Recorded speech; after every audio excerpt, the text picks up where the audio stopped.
Voter లిస్టుల సవరణ పేరుతో BJP వ్యతిరేక ఓట్లను ఈసీ తొలగిస్తోందన్నారు పశ్చిమ బెంగాల్ సీఎం మమతా బెనర్జీ. ఎస్ఐఆర్కు వ్యతిరేకంగా నార్త్ 24 పరగణాల జిల్లాలో నిర్వహించిన ర్యాలీలో పాల్గొన్నారు.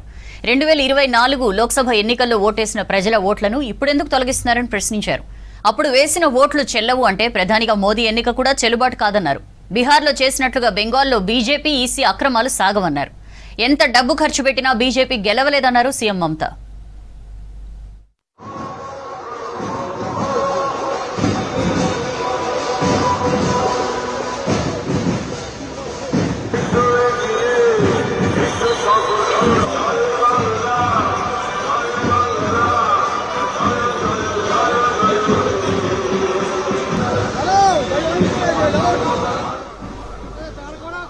అక్రమంగా వలస వచ్చిన బంగ్లాదేశీయులను తొలగించడమే ఎస్ఐఆర్ లక్ష్యమైతే బీజేపీ పాలిత రాష్ట్రాల్లో ఎందుకు చేపట్టారని ప్రశ్నించారు సీఎం మమతా.